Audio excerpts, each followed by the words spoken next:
What's up, Scoop Podcast? I'm your host, Erica Kroopin, and on today's episode, we have a guest. We know that we love guests. I love guests. On today's episode, we have Naylor with LCR Media. Welcome to the podcast, Naylor. How's it going? Thank you, Erica. Thank you for having me on. I'm very excited to be on the podcast. I've been listening to it. I've gotten to know you over the years as well, and it's good stuff that you're doing for your community and your industry. And I'm excited.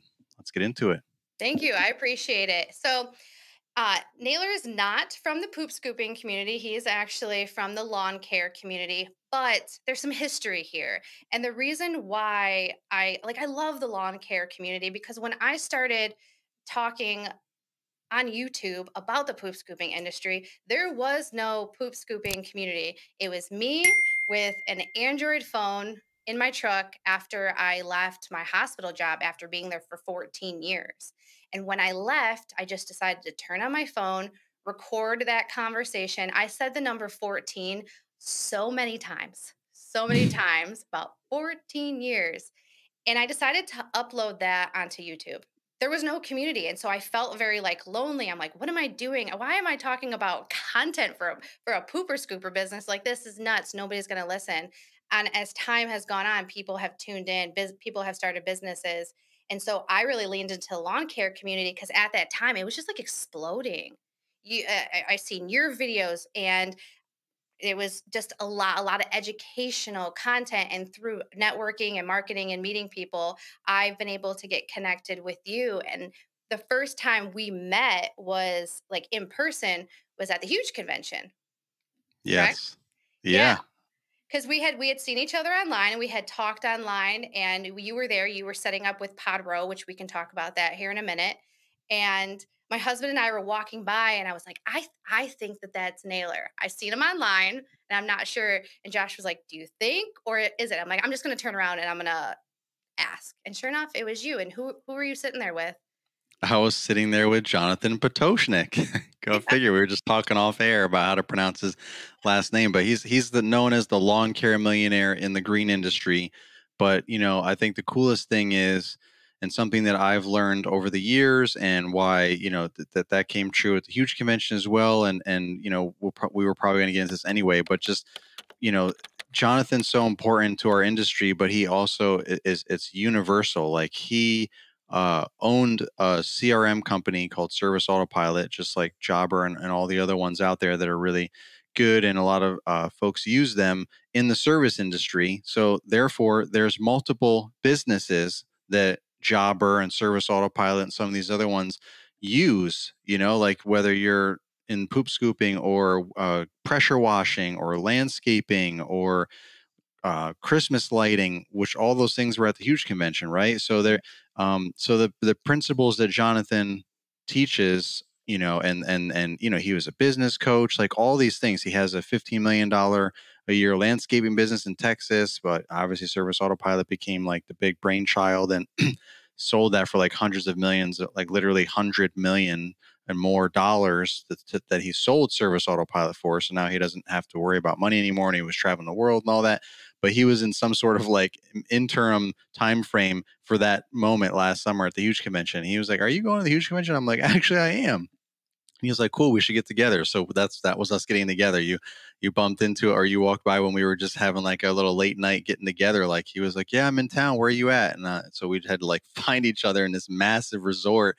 Like, "I'm here. Where are you?" "I'm here." And then we're trying to figure it out. We finally found each other, and then just went over there and sat down. So he's just a huge knowledgeable person, and that's kind of my thing, is always trying to find folks such as yourself, Jonathan, anyone and everyone that has any kind of experience, knowledge, stories to share that can help us all grow, like within the trades, within the service industry, because the business overlaps. Who Yeah. the people that we serve and the services that we offer are different, but everything else is the same. Like that we still need CRMs, we still have customer issues, we still have employee, issues, or want to learn about employees, team culture, best practices for hiring, train. Like there's just so much overlap that's the same for all of us. It's just different services that we're offering, right? So yeah, good old Jonathan Potoshnik, the lawn care millionaire. Lots of experience. And I love that, and that's what's so inspiring, and so that's another reason of why, like, there's so many parallels that come with, like, the reoccurring maintenance of lawn care and the poop scooping, like, we that you thought about that as we were recording our podcast last time, so for Yeah, those yeah, for those of you that, don't know, Naylor has a podcast, it's LCR Media. Go ahead and check that out on the Apple Podcast, Spotif is it on Spotify? it's everywhere. Yeah, Yeah, yeah. it's everywhere. It's episode 355 and 356. It was a long one. It was a doozy, so it got split up into 2, but it was a really good episode. It was, and we kind of talked about a lot of things. So I split the episode up into like two different types of. It worked out perfectly because it was like like one episode was all about like mindset and men don't speak about their feelings and emotions and all those kind of epic things. And then there was one that was more focused on the business, your business, and the service industry and that kind of stuff. So it was good stuff. No, it was, and came to the realization there's so many parallels. And what's cool is, you have people such as us that have like decent sized businesses. They're not super large, super crazy. We don't have a ton of employees, but we're able to bridge the gap and get connected with folks that have like those 7 figure, 8 figure businesses that are willing to say, "Hey, I went out into the world. I figured a lot of stuff out." And I want to come back and show you guys. And I think what you guys are doing is amazing. And I think you're amazing too. So I want to get into your story. So if you want to kind of give the listeners like how you got started as a business owner, like where did this all start? Yeah, well, thank you for the kind words first of all. Um, but I was in retail management for 15 years. Like that, pretty much right out of college or during college time frame. I just was getting that part time job over the summer at one of those years, and it was just working at just I think it was not I think I know it all started with the Gap. I don't know if you ever heard of that company, but the Gap in the mall, Gap Kids, all that kind of stuff. But so I just randomly was working at the Gap, like as a cashier, fitting room attendant, just a regular, good old fashioned employee there while I was going to college. But I quickly, within that first year, while I was still going to college, I worked at two different, the one in my hometown, and then I transferred to the one in college, and then came back for like holiday. So I went back and forth, transferred to each back and forth each store. So I just got to learn things and know people very quickly. And I was always identified as having leadership skills early on. And I would never thought about like being in management and retail or anything. I was going to college actually for art. So I'm a creative person just by nature. Like that was the only thing that I identified in high school or was identified in high school that I was really good at. I could draw, paint, whatever kind of art thing there was. I just excelled in it, and it was relatively easy for me, like to the fact where like my teachers were like, you have to actually like show up and do some work. Just because like your stuff is good, like you still have to do other things. You have to participate, you know what I mean? You can't just be like, like this guy that's like, whatever, man, this class is so boring, high school attitude, right? So I had to learn through all that stuff. But so I went to school for all that, which kind of fast forward to now, and I'm a creative person doing all these creative types of content. So that all goes hand in hand, I guess. But at any rate, I decided to go get into management because I was that kind of identified that way, and just rose through the ranks very quickly and worked for different companies. So I was in retail management for 15 years, met my now wife during that time frame and started a family, and it was crazy because retail was going one way and my life was going another way. And Amazon was taking over, e-commerce was taking over, brick and mortar stores were trying to figure out what to even do with that. Oh, let's do order online and pick up in store and all these crazy things that added more and more stress to the management teams and the employees and all this new infrastructure, just trying to keep up with the new way of shopping, I guess, and all that. And so it just got really stressful. Like Thanksgiving weekend became more and more crazy, and Black Friday, which is the day after Thanksgiving, became like Black Thursday. Like we just kept working more and more into Thanksgiving. First it was like, oh, we open at midnight, and there'd be lines wrapped around Best Buy and all that to get all the blockbuster TVs and the new Xbox and all that nonsense. And every retailer had to find their thing, to give away for free or, super cheap. And so it just went from midnight to 10 to 8. It just got crazy. So like, I felt like I had no life. I had no quality of life. I barely saw my kids, my wife. I'm like, what am I doing with my life? And then I got really depressed, and it was just a mess. So like year 15 was like the worst, and I really needed to, I started just sabotaging like everything in my life, like subconsciously, and things were just getting out of control. So I just pressed the hard reset button, quit all that, and went into lawn care, which is something I really enjoyed as a homeowner. That's how we had that transition. I just loved lawn care. I loved like the lawn, with my lawn. I just figured everything out kind of from scratch. There was no YouTube, no nothing like that.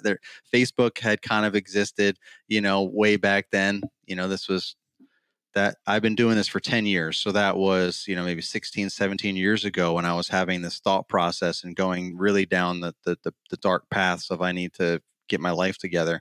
So that was a while ago. So YouTube was not I mean, it might have been a thing, but there was like cat videos or something, the infamous jokes. There was no like, nothing like this. There was no podcast, no interaction, no nothing. There was big landscape companies. There was not guys driving around in a truck mowing lawns. Like that wasn't a thing. It was just like, it was very frowned down upon. If it was more frowned down upon if you had a landscaping company. Ooh, you're real bougie. You got a landscape company taking care of your property. And they didn't just come mow your lawn. Like you had to have a whole package. Now it's like the complete opposite. It's like, you don't have someone mowing your lawn. What's wrong with you? Now, now you're frowned down upon if you don't have someone taking care of your lawn. So it's really come full circle. But back then, I just had to figure it out on my own as a homeowner. And I just kind of a lot of trial and error, going to the big box stores, find, they would have some books on things. And, there was no real internet help at that time. There just really wasn't. So I just figured it out. So I became that homeowner that was the envy of the neighborhood and all that. And that's where I kind of got my start with lawn care. So I decided to just dive into that. And for my business, because I didn't know what else to do. I was like, I need to get out of retail. I need to start somewhere. So I'm like, let me, and even though there was nothing on the internet at that time, it was starting to transition into a little bit of the internet, 10 years ago when I actually, quit. There was a lot more opportunity. So I just dove right in, and I just started my lawn care business, and I've been doing it 10 years since then, been having a great time. I had a lot of goals in the beginning, like the size of my company that I wanted to create so that I can create the income. Like obviously I had to replace the income that I was having in retail. My wife had a full-time job at the time, which was very helpful for that transition because I wasn't able to replace my income immediately, but I did do certain things that made me successful right out the gate. Like I was able to have like 30, I think, or so clients, like regular mowing clients right out the gate. Like, cause I quit over the winter and I just went all in into whatever research I could find online, which there's a few people on YouTube, like the Lawn Care Millionaire, Jonathan Matoshnik. He was one of the OGs in like 2013, putting out content before it was cool. And he was just teaching everybody, like do this, do that. This is what I did. This is what I did. Blah, blah, blah. Two-man crew versus three-man crew, like all these different things. And it was really, really, like credit card on file, route density, all these things that I didn't even know what that even was if it wasn't for him. So all that stuff really helped me figure it out so that I could kind of, jump into it as quickly as possible. So when the spring season started, I was able to have pretty much a full-time schedule for a solo guy with 30 yards trying to figure it all out. And I've grown from there. But, like I said, I had certain goals and sizes and of my business and revenue and all that. But quickly along the way, I stumbled upon the actual community beyond Jonathan. There was some other online community, some other people on YouTube and social media that I connected with. And I started making content on YouTube. My YouTube channel is Lawn Care Rookie. And it's just grown over the years. Then podcasting became a thing. So I created a podcast going on 4 years now. It'll be that I started a podcast. Paul Jameson, a mutual friend of ours, Green Ship Podcast, his was 5 years ago. So he started his, and then everyone just started really popping off. Like it was him, Fullerton, myself, Caleb, and then everyone else. There was just so many more opportunities. Oh, I can do that too. Like it just became like a new possibility for so many folks in our industry. So and surrounding industries such as yourself, right? So yeah, so that's kind of where it all went. The shortest version I could say of my little backstory there, and that's kind of got me to where I am now, where I'm focusing, kind of really transitioning more into the community aspect and coaching and coaching from a not my lawn care business, coaching from everything. Because what happened is I really developed a whole another part of me and and a potential business that I never even realized was a thing. Like so many opportunities happened where, because I came from retail, I was able to walk the walk and talk the talk. Like I knew corporate America because I worked in it for 15 years. So when it came time to create content, like I was just doing it for fun, like everybody else. And it was just like a fun little side hustle and hobby and a way to connect and communicate and share and learn and create community inadvertently until I realized it was a thing. And then I was intentionally trying to help grow the community with the other leaders in our community. And doors started to open, like brands started, like the big brands in our industry like Toro or Echo, or the mower brands and trimmer brands, that they were just realizing that we were doing these certain things, certain events, that I like an event that I was doing, and other activities, big trade show, all that. And that became a whole new avenue for me. And I created a new company, LCR Media, so that I could funnel all of the money in from all of the brands that were sponsoring my event and all that. And it wasn't convoluted through my lawn care business and tax nightmares and all that stuff, or accounting nightmares. So that became a thing. And I'm like, okay, well, what do I do with this? And, I put all my social media through LCR Media and just really started to kind of transition into two separate identities for myself and for my businesses. But LCR Media was really more just about fun and connecting, communicating, community, and just growing that. And how can I do that? And I just kept creating more and more events and doing more and more things, creating more and more content like the podcast and all that. And it's really just grown into a whole new chapter of my life and business over the last 10 years, where LCR Media is kind of at the point where it can be bigger than my lawn care business. It's definitely more impactful because cutting grass, just cutting grass, I would have never met you, right, Erica? I would have never met you. You would have never met me. We would not know each other existed. But because I went all in with LCR Media and did all of the things that I've done and will continue to do, it has created connections like this, and my network has expanded tremendously. And I think I have a pretty large network within our community outside of our green industry, and that's just really what I enjoy doing.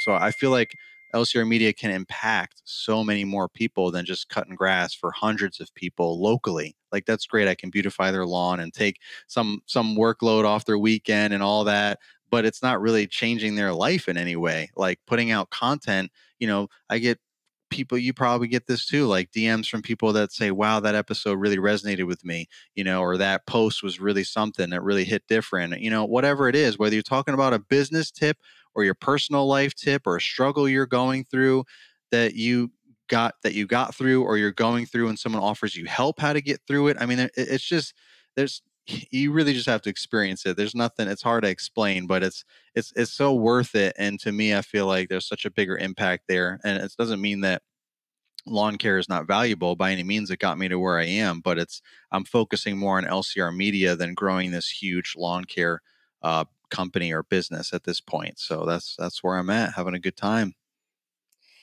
I'm glad that you opened up about all of that, because that's like, personally, like that's a struggle that I deal with as well, with growing the social media, and I have the business, and it's like where you kind of like where you get insecure about your business, and it's like I'm having some issues in my business, but then I'm trying to focus on this. And if I quit, like I was literally thinking about this the other day, which we talked about in the DMs, which the message you sent to me, I've reread it several times because it was just like so impactful and like such a thoughtful message. I was like, dang, man. And Oh, I didn't even know how to respond back to it, but there was so much truth. it was true. It was true. I'm glad that you got something out of it because it was true. And I knew that you needed to hear that in that moment. And I do that all the time frequently. No, and that is really important, because even somebody such as me, that a lot of people like, to me, like other people looking at me, they're like, she's successful. She has this business, she has the podcast. But it's really important to reach out to people that have walked the walk that you're trying to walk, because I think we get so blind because we're so in it that we can't see the future, especially if things get very stressful. And so that's why, with you building the community and what you're doing, is incredibly important. And I know that people that are listening, there are some of my subscribers, they want to start a podcast, they want to do more social media, but they're just not sure, like how to do it and what to do, and while still like spend time in their business. And so do you want to Right. talk about like, yeah, what how first of all, how you're able to kind of like how you were able to balance the both when you were still doing both. Can we talk about that a little bit? Some little key Yeah. tips for that person Yeah. that's like, listen, I need to do both right now. Yeah. Well, for sure. I mean, it's always been an evolving thing, and I know a lot of other content creators in my space that have struggled with the exact same things, and it's not like some miracle cure or magic, trick or whatever. Like, it's something that we all have to figure out on our own. But there are some commonalities, like we all lost a lot of sleep in the beginning, right? Like we all spent way too much time late at night editing this or recording that or a combination of all of that, and then having to get up in the morning and meet our crew or do the work ourselves or whatever and do the actual trade that we're doing and trying to figure out like how long, that's not a sustainable thing, but it gets you started. If you start off doing this, like you're like, okay, I'm providing whatever service and I want to start creating some content, well, whatever that is, whether it's a podcast, Instagram, YouTube, or all the above. I mean, I would say just like start with one thing, whatever seems like that would give you the most fulfillment. Like I'm uncomfortable, on video. Like, okay, well, if you don't have the time slash bandwidth to really bang out videos and get used to it, focus on maybe the podcast, or focus on doing posts, on Instagram, like, or you can do things where you're not a talking head, or you're not on the camera. You can just talk from behind the camera, like showing off your work or this or that, to try and get yourself familiar with that. And that's what's going to encourage you to do it more, because if you force yourself to do something that you don't really want to do or feel comfortable doing right out the gate, and you don't have time for it, it's just a huge package of excuses that are going to keep you from doing it, right? So just focus on the things that are the easiest for you. And when you start doing them till 1 or 2 in the morning, that's when you know it's something, because it's literally like a labor of love that you're doing. And whatever your goal ultimately is, like if you want to create your own event, you want to create your own community, you want to get into coaching, whatever it is, that if you have a long term goal, or if you don't know and you're just like, I just want to be a part of something, and I just want to contribute, you need to be willing to stay up till 1 or 2 in the morning to do it, because that means you will really do it and you are passionate about it and you're doing it for the right reasons. With that being said, that's not sustainable. And me of all people know that. And there are still late nights, literally.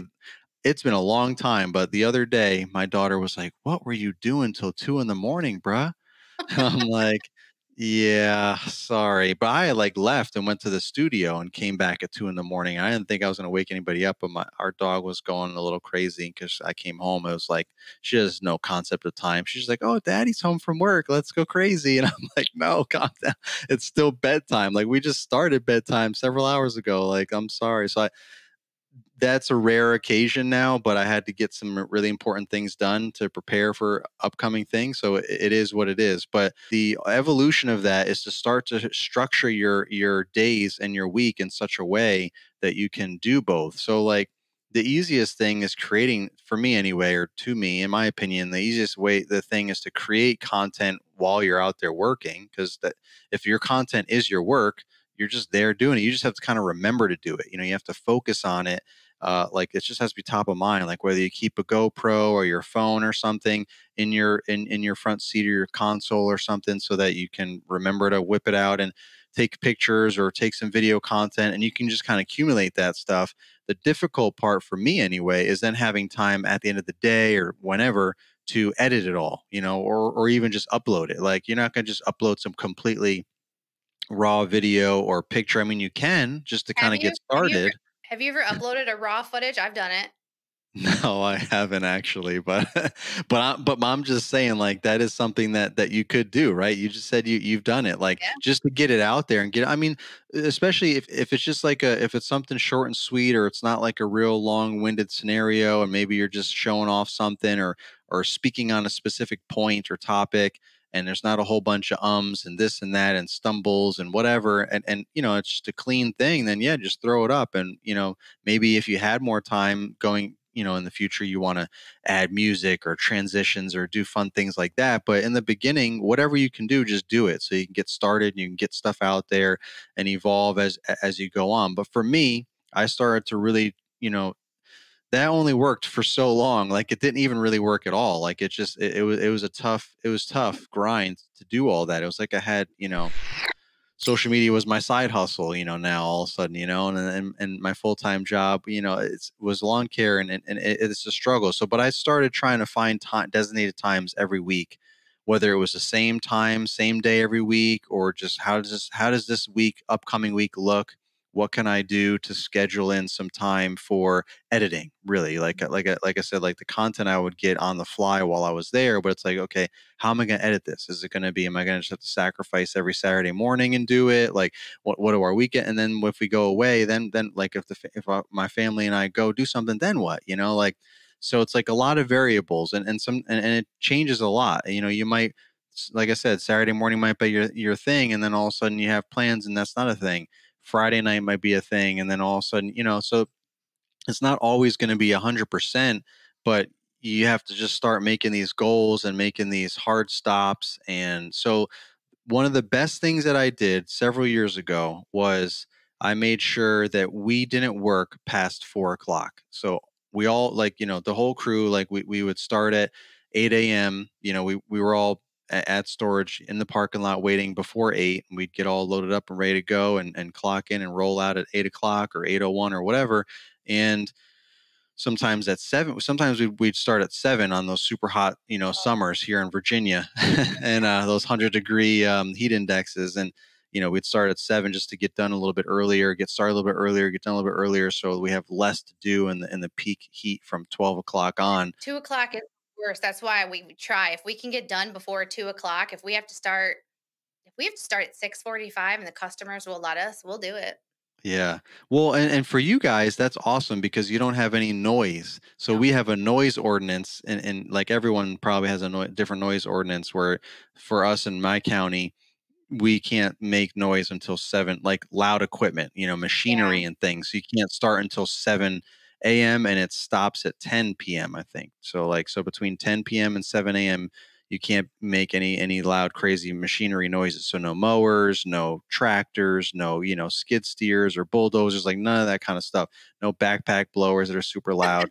So, so I mean, that's again another promotion for battery equipment, right? Because you can't even hear half of that stuff. So you could be working, you could get started at 6 a.m. if you have like a commercial property or clients that just don't even care. They're like, I'm already out for work or whatever, and you're just, they might not even hear you anyway. So you're just zipping along, doing your thing. So, but at any rate, we always, no matter when we started, we always got done by 4. Like even if we were running behind, and we had like a couple yards left, I would just push them to the next day, and we would just grind it out the next day to make sure that we get it all done, because I wanted to make sure that, well, one, they all started, everyone that worked for me all knew that they could like make plans with their day. They knew that we never worked past 4. I mean, it might be like 4:05 or something, but you know what I mean, like we're rushing us to get the last yard done, and then we're heading to storage. We don't get there till like 4:07 or something like that. But my point is, we're not just working until whenever. We're not just working until it's done every day. Like it's like, no, it's like 4 o'clock's our hard stop.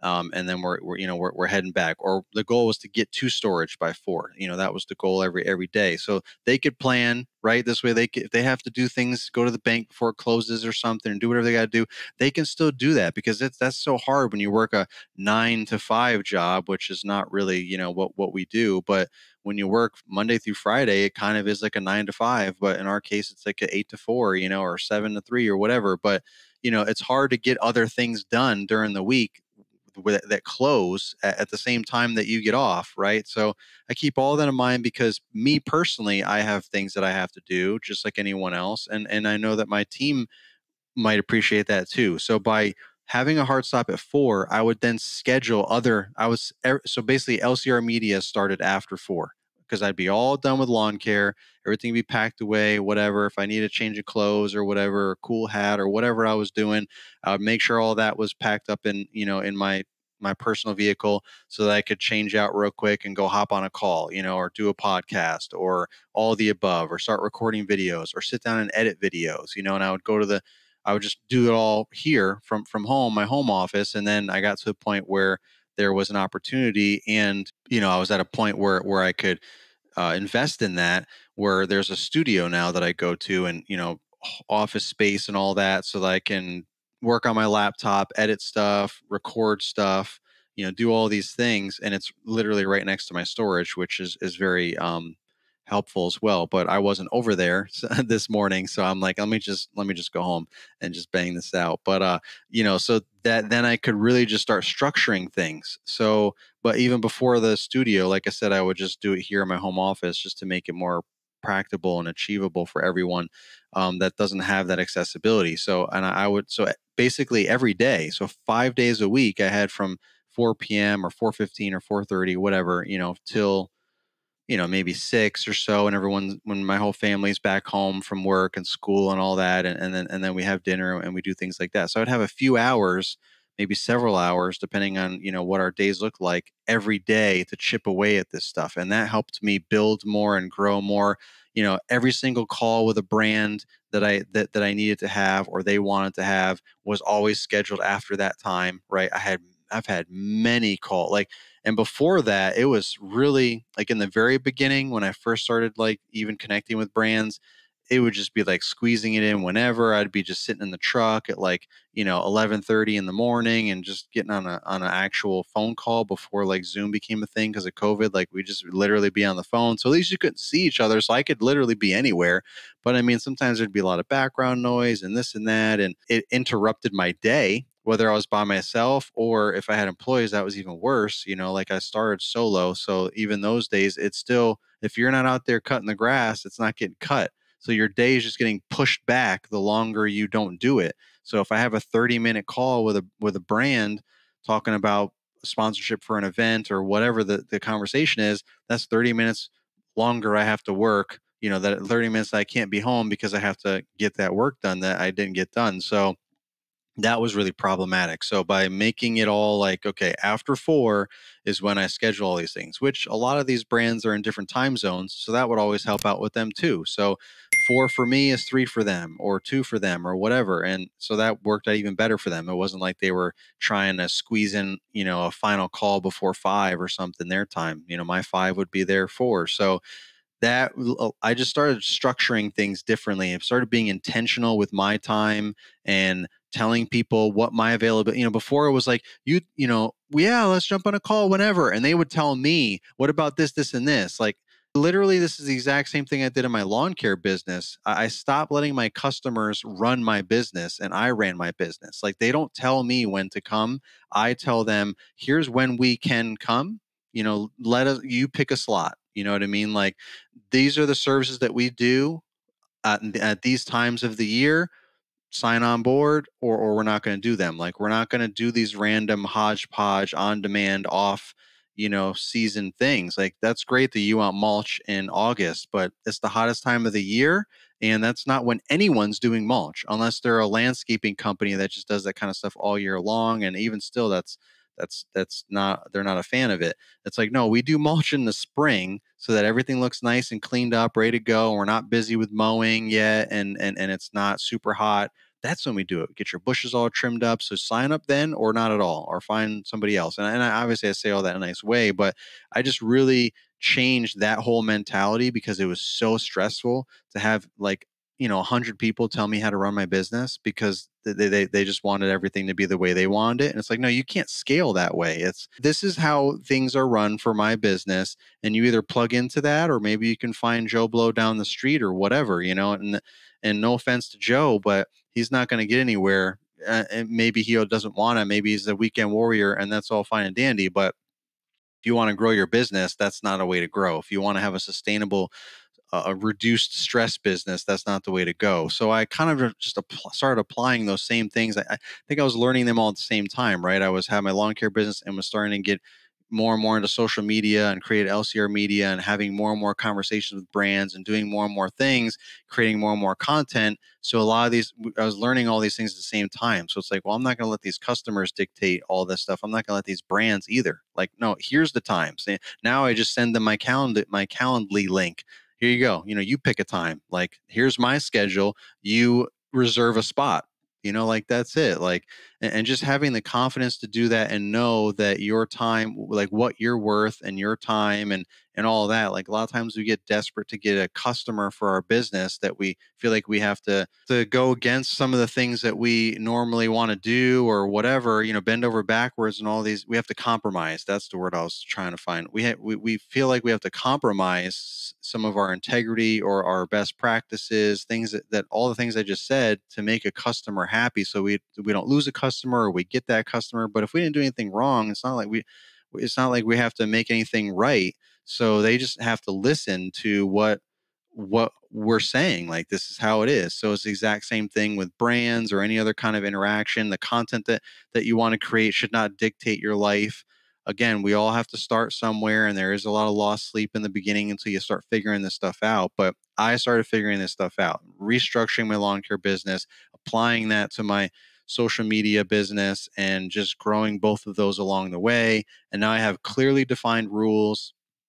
Again, sometimes things overlap, right? Like this morning, I had to do some lawn care stuff. Friday's my day. So now I have a whole day. Like, not only do I do stuff after, lawn care, like I still try to get, like, it's not as easy anymore, but I still try to get done as close to 4 as possible. But now I'm doing so many other things that doesn't always happen. But in addition to any time I have during the week, like if I'm jumping on a call or something, I have all day Friday to schedule podcasts, to editing, to do things that are more time consuming, and just dedicate that time. And again, sometimes it rains, you get a tropical storm that comes in and it rains 3 days in a row. You're not getting any grass cut. So you're like, great, working into the weekend. Sweet. Like it just is what it is. Those things happen in the service industry, especially when you're working outside, whatever that trade is, like, that too. So um, that is what it is. But those are exceptions. They shouldn't be the rule. So the rule is every Friday is LCR Media Day,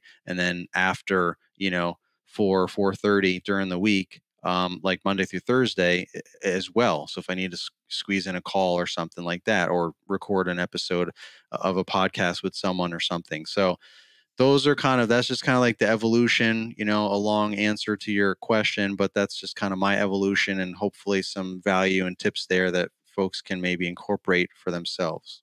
Yeah, there's actually, well, there's a lot because I'm observant too, and I've been following you, and I listen to your podcast, and I listen to what's going on. So there's a couple things I want to talk about here.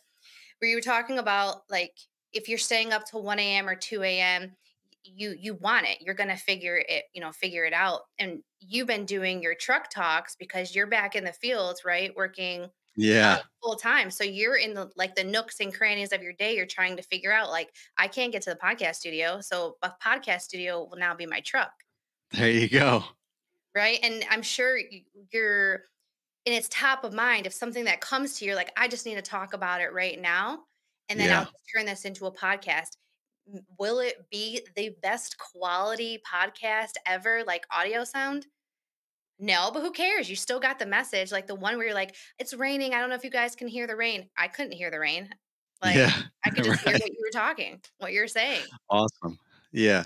Yeah. Well, that's like me trying to be creative and think outside the box, which is what one of my messages should be as well, is for all of you to just try to figure out a way. And ironically, I didn't know this, but immediately after my first couple of truck talks episodes, people DM'd me like, Yeah. "Thank you for making these podcasts that are like keeping it real." Like, you know what I mean? Like giving us something that we can actually relate to. Like we're out here in the truck just like you, and you're recording a podcast. Like that inspires me to find a way to record my podcast. Like, and I've seen that starting to spread. Like Julio Tome, I'm not saying he did this because of me, but Julio Tome with the Lawn Care Business Success podcast. He's out there literally with the little P4 Zoom, the little portable Zoom P4. He's got it like a strap, like a shoulder strap. He's got it on. He's got his headset and mic like this, and he's literally mowing lawns. I'm like, he's like, I don't know how this is gonna go, but I'm gonna give it a shot. I'm like, wow, that's epic. Like, really think outside the box. And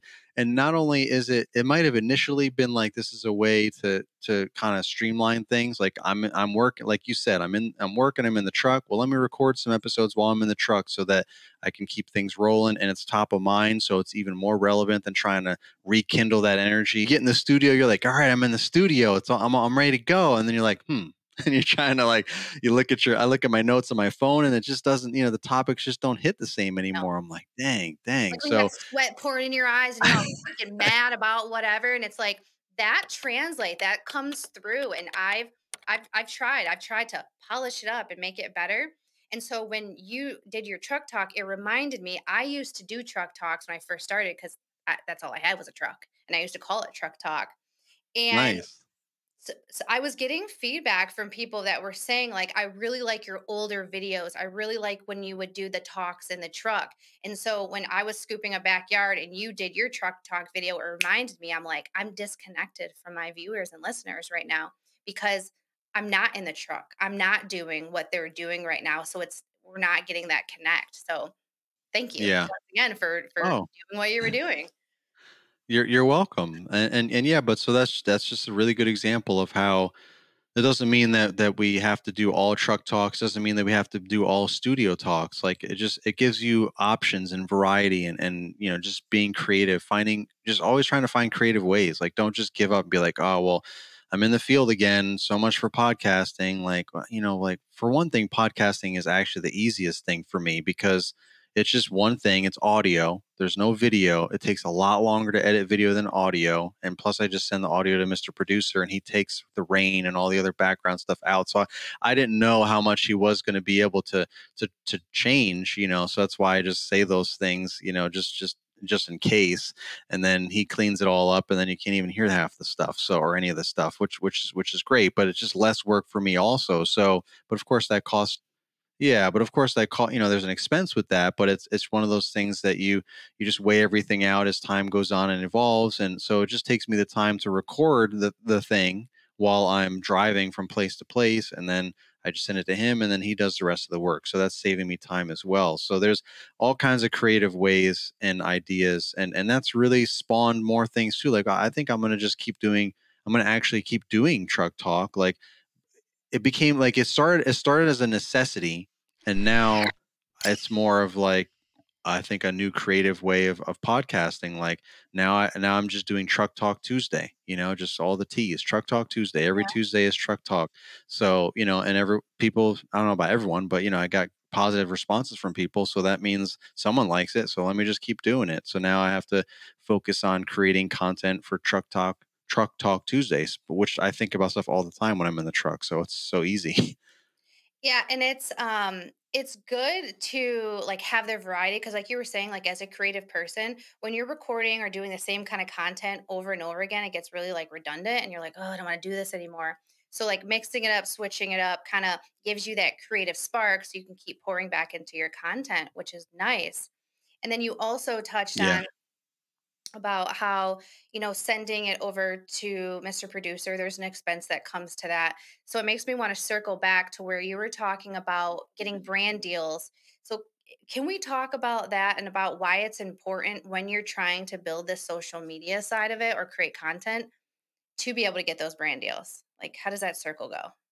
Yeah. Well, inevitably, if you make any kind of that's the word, any kind of consistent content over any time frame enough to be noticed, you're sooner or later you're going to get contacted by someone, a company that sells a product or a service or whatever, and a lot of it ends up being spam, and you're just like, what is this nonsense, from sometimes it's spam or a scam or both. So Yes. that's a thing. But then there's also times where you actually can potentially get like a legitimate company or brand that wants to connect with you. And then there's also times where you might think, man, it would be really cool to collaborate with this brand or that brand that is something that I already use. Like for me, it's Toro Mowers. I remember once, like in the very beginning of doing lawn care, I would say, it would be cool to like work with Toro one day. But I didn't even think that was a thing. I just made tons of videos for free, which are still free, but I mean, they cost our time. But I mean, like, I was never getting paid to make Toro videos.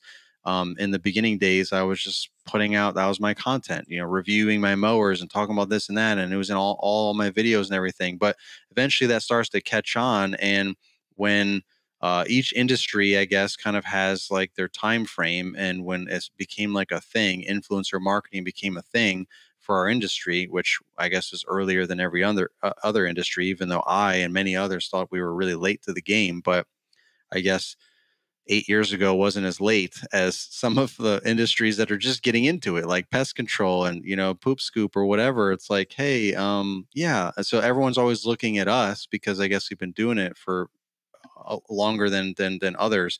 So we're kind of like, just we were trying to figure it out, and in some cases still figuring it out, and then helping sharing all that. But the bottom line is, what happens is you can easily get taken advantage of by these brands because you get all excited that you even got contacted by a brand and they're going to give you something for free, like a trimmer or a mower. Like, oh my gosh, it's going to be epic. And it's like, okay, well, do you even use that? Like, do you even need that mower? Do you even need that trimmer? Like, what's the deal? Like, so, and what is it that they're asking you to do? Like, what are the deliverables that they want for this mower or this trimmer? And it can quickly feel like it's another job that you have to do. Like, oh my gosh, like I got to make like 10 more pieces of whatever content for this mower that I didn't even want, but in the beginning you felt super excited about it because you're like, wow, this brand, recognized me and they're giving me a mower and all that. But so there's a whole system that I have learned and was taught, and I've been using it for years. That is a proven system that works 100% of the time. Like literally, I've helped other content creators, and it's like literally within a couple of conversations, they can talk to a brand and make an instant change and get instant results because I've just been doing it for so long. And I got coaching a few years back, which helped me dial in some more things and really help refine this system that works no matter what industry you're in. It literally, it's a system that it's a system for a content creator to have a conversation with a brand, whatever that brand is, whether it's a clothing brand or it's makeup or it's equipment or it's a service, whatever it is, financial institution. I mean, anyone from real estate agents to service industry providers to, makeup influencers, and I'm sure they're like, this isn't a secret. It's just not something that has been widely, I guess, publicized, but I'm sure there are other influencer marketers out there, other content creators in other fields, other genres that know how to do this potentially, or know parts or aspects of this system just from trial and error. But at the end of the day, if you don't do things properly, you will get taken advantage of by these brands, because it's just like, and I'm not saying that they're trying, I'm not saying that in a mean way, like they're trying to take advantage of you necessarily, but think about it as our service business. Think about it with your customer interactions. If you are like, the customer is not necessarily trying to be cheap. I mean, there are ones, obviously they're trying to be cheap, but at the end of the day, people aren't going to just throw money at you for no reason. Like, and so if you undercharge, how often do they ever tell you that you undercharge? Like the most I've ever heard from a potential customer in that regard is they say something like, are you sure that includes this and that? Are you accounting for the back? Like, is that enough mulch for the back? Like, they'll just say like little clue words or phrases like that because they're a little concerned, because they're like, yeah, why is it so cheap? Like they and these are only people that know because they've like gotten the service before, and they're like, okay, well, it's been $500 every year for this mulch. Why is this guy only charging me 250? Like, that's what in the world? Like, am I really getting a bargain, or is he just not going to do what I actually want him to do? Like, like, I don't want him to say he's done and charge me 250 and he only did the front. Like, what? I said the whole thing, So that's probably about the extent of a customer giving you any kind of hints or clues. And you should identify that as knowing that you're not you're not charging enough, and get your number straight. But so it's the same thing with brands. Like, They're not going to just come right out and say, "Oh, I think you're really undercharging your services. Like typically we pay this, or typically content creators ask for this amount or whatever." Like they're not going to create a plan for you. They might tell you what they want and how much they want to charge, and that's actually the questions. That's what you want to ask. That's one of the main things you want to find out.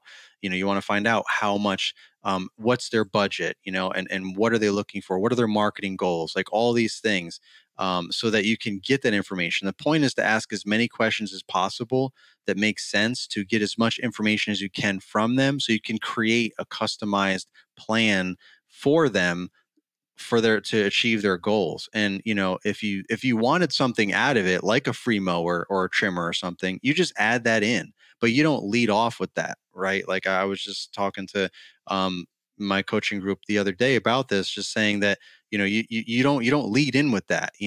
So many content creators, especially the bigger they get or whatever, the bigger their head gets, and they have this entitlement where they're like, oh yeah, I can get all this stuff because I'm the man. I've got hundreds of thousands of downloads or views or subscribers or all the above. Like they should be paying me anything I want. Like it's like that. And that repels brands would rather work with micro influencers, like the folks that don't have these huge audiences but have a consistent audience, like have an audience and they put out consistent content, because they know they can get more for less, and they don't have to deal with like the whole ego situation, the whole entitlement situation. So that's the number one way to cancel any kind of potential brand deals, to just go into it with what you want.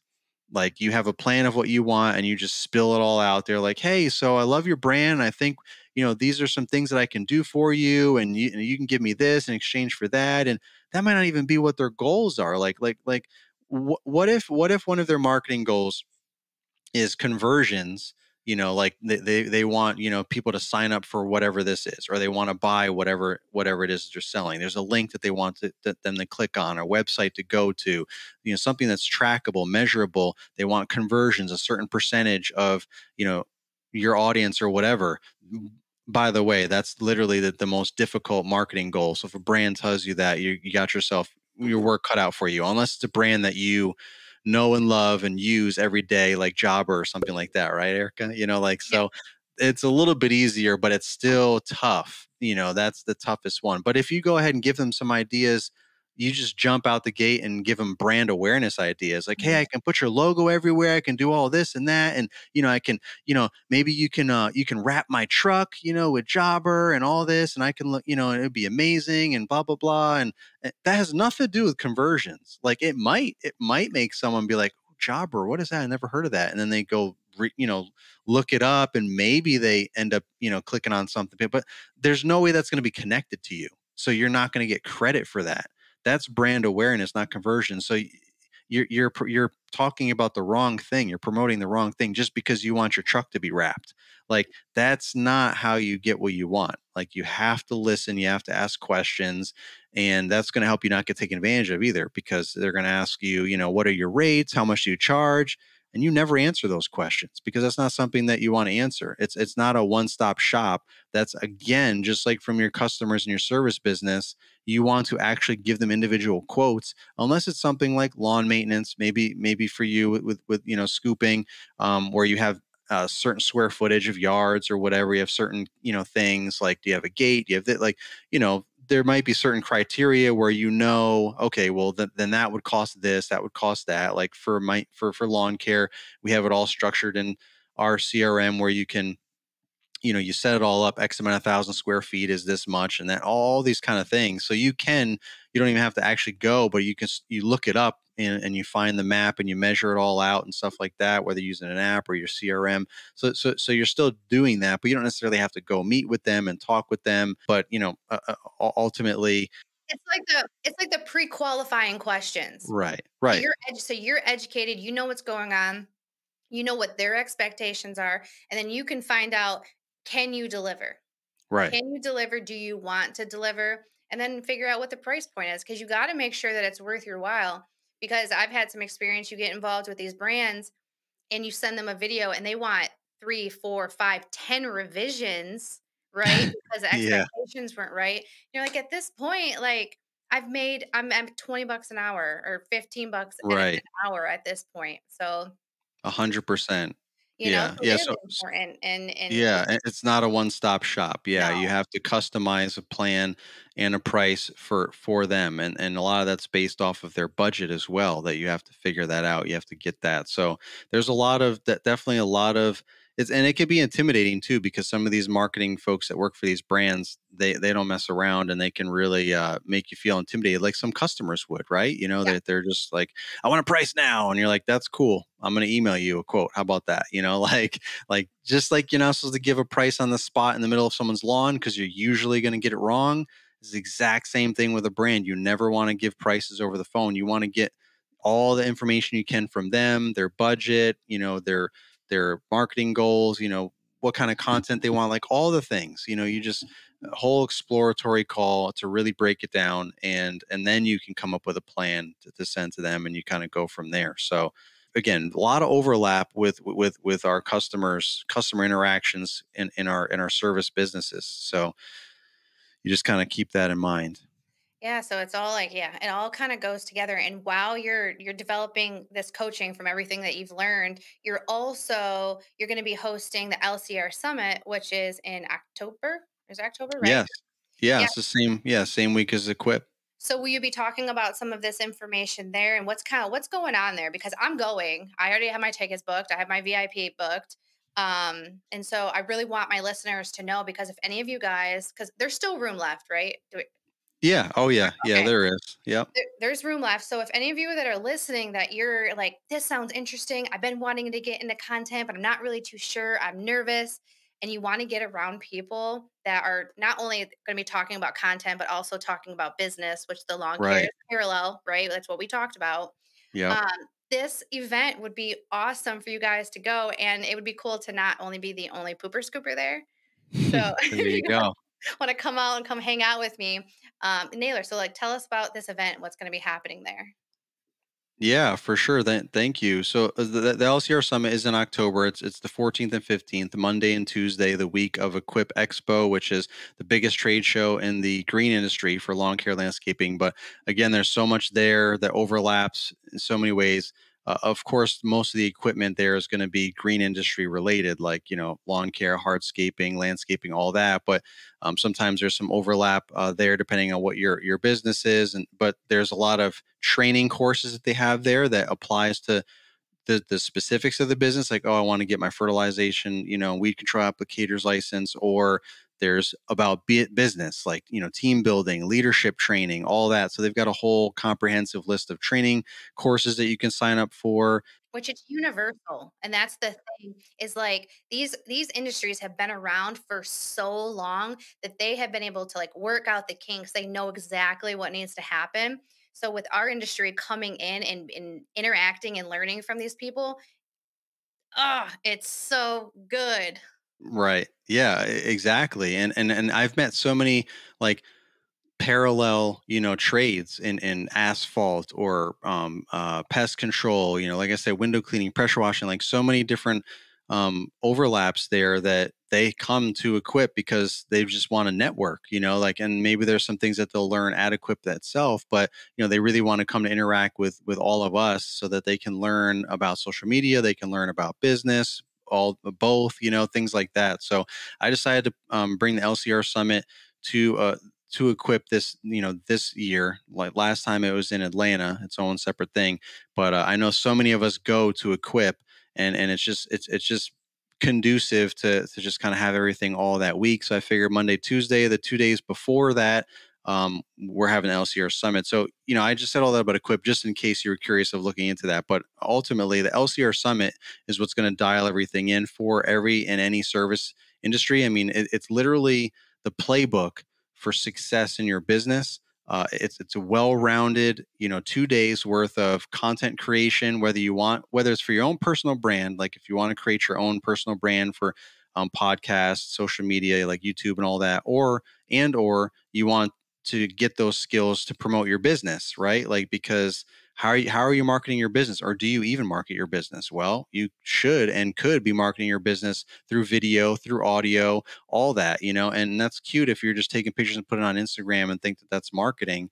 but there's really significant ways and strategic ways that you can be marketing your business, just like if you were marketing yourself. And it's kind of ironic that people market themselves more than they market their business. Like a lot of us will put more work into our own personal brand, like Lawn Care Rookie or whatever, you know, and not as much into our actual lawn care or whatever our service business is. And we should be doing the same, like the same rules should apply. So we're quick to discount sometimes the social media part of it. Well, I'm not going to be a social media influencer. That's fine, but maybe your business wants to be a social media influencer. It should be, so that Yeah. you can make more money and generate more leads and get more customers, maybe even get more employees, because they see you all over the internet and they're like, wow, this looks like an awesome place to work. They really got their stuff together.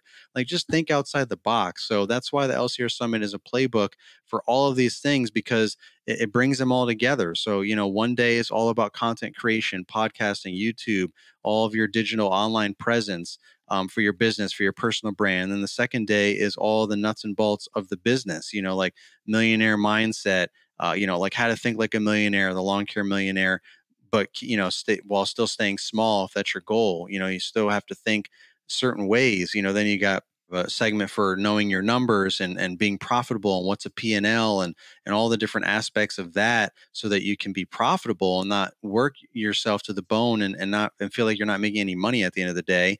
Then we have, talking about team culture and company, building a team and company culture, so that you can have, a good team. And if you're struggling with employees and things like that, like we have a session for that. And then we also have sales, to help you with sales, to help you, know how much to charge, and, know that if you're getting every estimate approved, then you probably aren't doing a good job at sales. You probably don't, you don't know how much to charge. You don't know the proper way to sell and to have these conversations, and all that. And so we have all these different interactive sessions at the LCR Summit.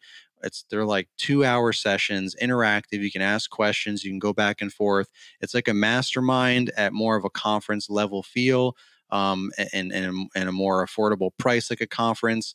So it's just kind of combining the two things. But like I said, again, it's ultimately, a playbook designed to bring everything that we just talked about on this podcast this whole time. And I created this event to just bring it all live, because at the end of the day, we can all listen to these podcasts and watch YouTube videos and learn a lot. But what we're not learning and what we're not experiencing is what we get from a live event, and actually talking to other like-minded individuals that might be in the exact same boat as us. And we can brainstorm and troubleshoot our own issues and our own challenges in our business together, and come up with solutions. Or maybe we met someone that already figured that out, and they can give us tips and tricks on how they got past it, that maybe we can either do exactly what they said, or we can put our own spin on it and get past some of these hurdles. So 9 times out of the 10, you learn just as much, if not more, from the attendees of a really good live event as you do from the actual people that are presenting, the leaders in their space on stage.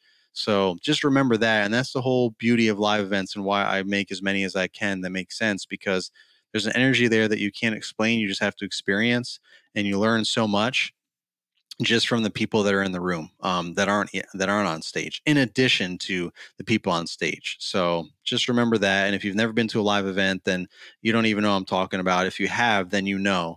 And it's going to be like that times 10. So, and it's a small gathering. It's not going to be some big intimidating conference where you're like, I only know Erica and that's it, or I don't know anyone, like, just, know that it's going to be a smaller feel, and we're all welcoming, and we all want to help each other learn, as well as, grow. Like that, we're all in this together. So that's what it's all about. LCR. So you can go to lcrsummit.com, lcrsummit.com. And then again, that's October 14th to 15th, coming up sooner than you think.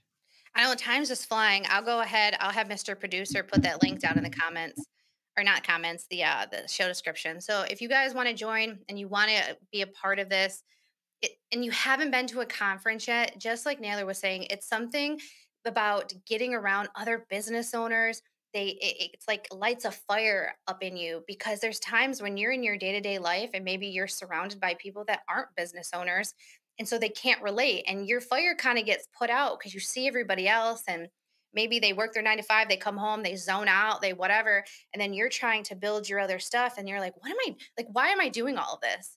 Why am I doing all this when everybody else is like relaxing right now?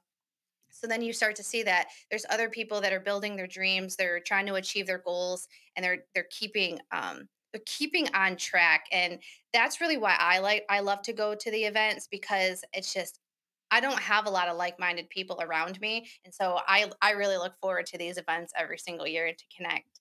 And then if you I guys come, we get to hang out too, so check it There out. you go.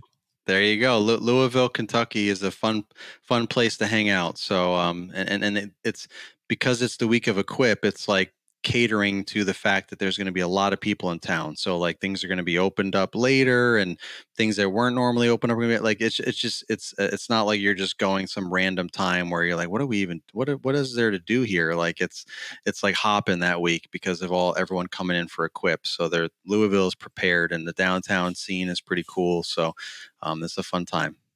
I need to get my hotel.